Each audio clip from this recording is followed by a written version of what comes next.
నమస్తే అండి. నా పేరు ఈతకోట సుబ్బారావు. విశాలాక్షి మాసపత్రిక సంపాదకుడిని, సీనియర్ జర్నలిస్ట్ని. నెల్లూరులో గోడ గడియారం అనే దాని గురించి చెప్పాలంటే ఒక చారిత్రకమైన అంశం. నిజానికి 1939లో అప్పట్లో ధనవంతులు భూస్వాములు అయిన రాచపూడి రామలింగ శ్రేష్ఠి గారు దీనిని ఏర్పరిచారు. అసలు ఎందుకు ఏర్పరిచారు అనేది కూడా ఒక పెద్ద కారణం ఉంది.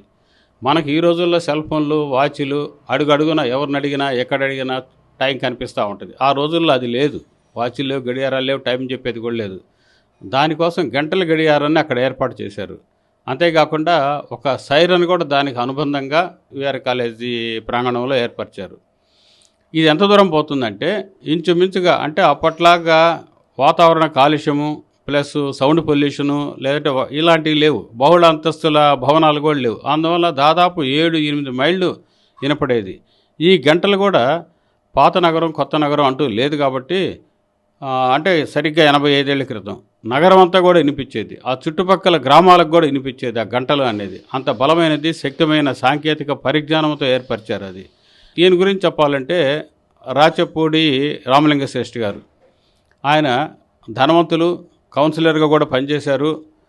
ఆయన సామాజిక సేవ చూసి అప్పుడు మద్రాసు ప్రెసిడెన్సీ అధికారులు కూడా ఆయనకి రావు బహదూర్ అనే ఒక పురస్కారాన్ని కూడా అందజేసి సత్కరించారు. మన నెల్లూరు వాళ్ళకి దక్కిన ఒక గౌరవంగా కూడా దాన్ని భావించవచ్చు.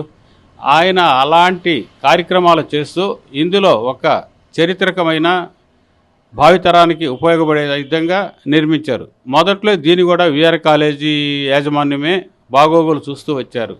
ఆ తర్వాత కాలంలో ఏమిటంటే మున్సిపాలిటీ వాళ్ళు టేకప్ చేశారు. మున్సిపాలిటీ వాళ్ళు తీసుకున్నప్పటికి కూడా విఆర్ కాలేజీ వాళ్ళకి చూస్తూ వచ్చారు. ప్రజెంట్ కూడా ఇంకా కార్పొరేషన్ స్థాయిలో ఉంది. కానీ అప్పట్లాగా దీని మెయింటెనెన్స్ కరువు అయ్యి కొంత ప్రజలకు అందుబాటులో లేదు అంటే దాని ఉపయోగం కూడా లేదు అనే కారణం కాకపోయినా పట్టించుకోవటం లేదు ఇప్పుడు. ఎందుకంటే ఈ వాచ్లు, సెల్ ఫోన్లు విపరీతంగా ప్రతి ఒక్కరికి అందుబాటులో వచ్చినాయి కాబట్టి. అంతకన్నా ఇంకొక గొప్ప విషయం ఏంటంటే నెల్లూరు గడియారము, గోడ గడియారం అనేది ఒక నెల్లూరానికి ఆభరణం, ఒక మాన్యుమెంట్, ఒక కేంద్రం, ఒక గొప్ప సెంటర్ అనమాట.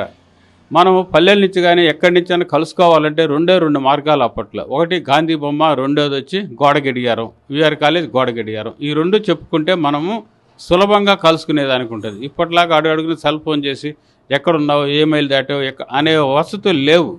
ఆ రోజుల్లోనే గోడ గడియారం అనేది ఒక సైరన్ కింద, గడియారం కింద కాలాన్ని సూచిస్తూ అందరినీ హెచ్చరిస్తూ నడిపించే గడియారం. అంతేకాకుండా మానవాళికి ఈ విధంగా కూడా ఉపయోగపడుతూ వాళ్ళకి అందుబాటులో ఉండింది. ఇలాంటి గొప్ప ఒక చారిత్రకమైన దృశ్యం, అంశం, ఇది ఒక మాన్యుమెంట్. కానీ ఇటీవల కాలంలో దాన్ని పట్టించుకోలేదు అనేది ఒక అసంతృప్తి ఉన్నప్పటికి కూడా, ఇంకొక విషయం చెప్పాలంటే దీని చుట్టుపక్కల కూడా ఆక్రమణలు జరుగుతున్నాయి. ఈ ఆక్రమణలు కూడా కొంతవరకు మనం అరికట్టాల్సిన పరిస్థితి కూడా అధికారులు చేపట్టాలి. అప్పుడే ఇది ఒక మాన్యుమెంట్ అనుకున్నాం కాబట్టి 85 ఏళ్ళది ఇది ఇలాగే నిలబడాలి, ఇలాగే నెల్లూరు నగరానికి ఆభరణంగా ఉండాలి, దీన్ని కాపాడుకోవాలి, దీని భావితరానికి కూడా అందించాలి. దానికి మించి దీని ఉపయోగానికి తీసుకురావాలి. అప్పట్లో ఉపయోగపడిందని ఈరోజు ఉపయోగపడకూడదు, ఈరోజు పాడుపెట్టాలా అనే ఒక కారణాన్ని పక్కన పెట్టి ఇది ఒక మాన్యుమెంట్గా చూసుకొని భావితరానికి కూడా దీని ఉపయోగం, ఎవరు కట్టారు, ఎప్పుడు కట్టారు, ఎందుకు కట్టారు, దీని ఉపయోగాలు ఏమిటి అన్నీ కూడా స్పష్టంగా భావితరానికి అందించవలసిన బాధ్యత ఈరోజు కార్పొరేషన్ అధికారులు, జిల్లా అధికారులు తీసుకోవాలి. ఎందుకంటే ఇది ఒక చారిత్రక మాన్యుమెంట్, చారిత్రక అంశం. అప్పటి ఒక మహానుభావుడు నిర్మించిన స్తూపం. దాన్ని మనం చూస్తూ ఉంటే ఆకాశంలో సూర్యుడిని చూసినట్టు తలెత్తి చూస్తాం, అంత పెద్దది. కానీ దాన్ని కాపాడుకోవాలి, దాన్ని నిలబెట్టుకోవాలి, భావితరానికి అందించాలి. ఇవన్నీ కూడా అధికారులు దృష్టి సారిస్తే పెద్ద విషయమేం కాదు అది. ఆ గడియారాలతో పాటు దానికి గంటలు కొట్టే ఏర్పాటు కూడా చేస్తే మరింత అందుబాటులోకి ఉంటుంది అనేది నా అభిప్రాయం. ఇది 1939లో ఏర్పాటు చేశారండి. ఆ రోజు నుంచి ఈ రోజుకి కూడా అది నడుస్తూనే ఉంది. కానీ మధ్యన కొన్ని మరమ్మతులకి వచ్చినప్పటికి కూడా రిపేర్లు చేస్తూ వచ్చారు. కానీ ఇటీవల కాలంలో పూర్తిగా అది ఉపయోగపడటం లేదు. అంటే ప్రజలకు అందుబాటులోకి తీసుకురావాలనే ఉద్దేశం అయితే మాత్రం అధికారులు కనపడటం లేదు కాబట్టి అది మూలపడింది అని మనం ఖచ్చితంగా చెప్పవచ్చు. అంటే ఈ యొక్క గడియారానికి మూలపడేయడానికి కారణం ఏంటంటారు? అంటే కారణం అంటే దాని మీద నిజానికి ప్రజలు ఆధారపడటం లేదు. అది ఆధారపడినా పడకపోయినా అది ఒక మాన్యుమెంట్ కింద చూడాల్సిన బాధ్యత మనకుంది. ఎందుకంటే ఒక చరిత్రకారులు కానివ్వండి, సాహితీవేత్తలు కానివ్వండి, ప్రజలు కానివ్వండి, అధికారులు కానివ్వండి, దాన్ని నిలబెట్టుకోవాలా. అదేమి కాలక్షేపం కోసం కాదు. ఒక 85 ఏళ్ళ నాటి ఒక భవనం, ఒక కట్టుబడి దాన్ని ఎందుకు నిర్మించారు? అది దాని ఉపయోగం అనేది ఆ రోజుల్లో ఉపయోగపడింది. మన తాత, అమ్మమ్మ, నానమ్మలు ఉన్నారు, ఆ రోజు ఉపయోగపడ్డారని మూలపడగానే మనం ఎత్తుకొని శ్మశానంలో పడేస్తున్నామా? లేదు కదా, కాపాడుకుంటున్నాం.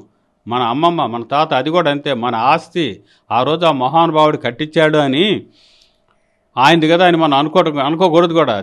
అది భావితరాలది, మనదే కాదు, రేపటి మన తరాంది. అటు అందాలంటే చరిత్ర, అది మన పునాదులు, మన వంశ పునాదులతో పాటు ఆయన ఎందుకు నిర్మించాడో ఆ రోజుల్లోనే ఎంత ఖర్చు పెట్టారో నాకైతే అంచనా లేదు కానివ్వండి. అంత పెద్ద భవనాన్ని సాంకేతికంగా దాన్ని నిలబడేటట్టు ఎన్ని తుఫాన్లు వచ్చినాయి, సునామీలు వచ్చినాయి, వరదలు వచ్చినాయి, అయినా నిలబడి ఉందంటే ఎంత గొప్ప కట్టుబడి అనేది మనం ఆలోచించాలి. దాన్ని నిలబెట్టుకునే దానికి అధికారులు కృషి చేయాలి, దాన్ని అందించాలి కూడా, ఆ బాధ్యత తీసుకోవాలి. కేవలం నిలబెట్టడమే కాకుండా ఆ గంటలు, ఆ గడియారాన్ని కూడా ప్రజలకి అందుబాటులోకి తీసుకురావాలి. ప్రధానంగా విఆర్సి సెంటర్లో పలు కాలేజీలు ఉన్నాయి. అంటే VR college, VR IPS, Rao's college ఇట్లాంటివి ఉన్నాయి. అంటే ఎగ్జామ్స్ టైంలో వాచ్ నాట్ అలౌడ్ చేస్తారు. అంటే టెక్నికల్ ఇష్యూస్ చుట్టాలు పెడతారని చెప్పేసి ఈ యొక్క గడియారం ఉండటం వల్ల విద్యార్థులు కూడా చాలా మంచిది కదా. వాస్తవం అండి, ఈ గడియారం మాత్రం ఉపయోగమే. ఎందుకంటే కాలేజీల్లో కూడా వాళ్ళకి టైం గురించి ఒక చిన్న ఇండికేషన్ ఇస్తుంటారు, బెల్ కొడుతుంటారు, అరగంట ఉంది అని. తర్వాత ప్రతి క్లాసులోనూ ఇన్విజిలేటర్ కానివ్వండి, ఎవరైనా సరే సూపర్వైజర్ ఆర్ అధికారి కానివ్వండి, 10 నిమిషాలు ఉంది, 15 నిమిషాలు అని చెప్తూ ఉంటారు. అలాంటిది కాకుండా ఇది కూడా ఏంటంటే దీనివల్ల ఏమీ వాళ్ళకి ఎక్కడా అనర్థం ఉండదు, ఎక్కడా కూడా దీనివల్ల ఏం క్లూస్ దొరకదు. కానీ పిల్లల్లో కానీ విద్యార్థుల్లో కానీ అప్రమత్తత ఏర్పడుతుంది. ఓహో 1 అవర్ అయింది, ఇంకా అరగంట అయింది, ఇంకొక అరగంట ఉంది అనే ఒక అప్రమత్తం ఉంటుంది. దానివల్ల ఏమిటి, కొద్ది వాళ్ళ ఆలోచనలు, వాళ్ళ హ్యాండ్ రైటింగ్, వాళ్ళ చురుకుదనం వస్తుంది, త్వరగా కంప్లీట్ చేసుకుంటారు. చుట్టూ ఏంటంటే చుట్టూ కాలేజీలు ఉన్నాయి. విఆర్ కాలేజీ దగ్గర నుంచి ఆ చాకల వీధి కానివ్వండి, మార్కెట్ చుట్టూ కూడా అనేక కాలేజీలు, అనేక మంది విద్యార్థులు ఉన్నారు. వాళ్ళకందరికి కూడా ఉపయోగం.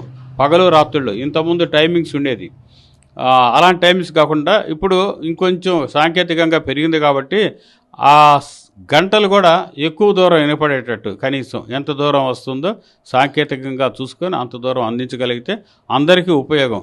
నిజంగా ఆ గడియారాన్ని పెట్టిన సార్థకత ఈరోజు ప్రజలకు అందుబాటులోకి వస్తుంది. దానికే మనం కృషి చేయాలనేది చెప్పుకునేది.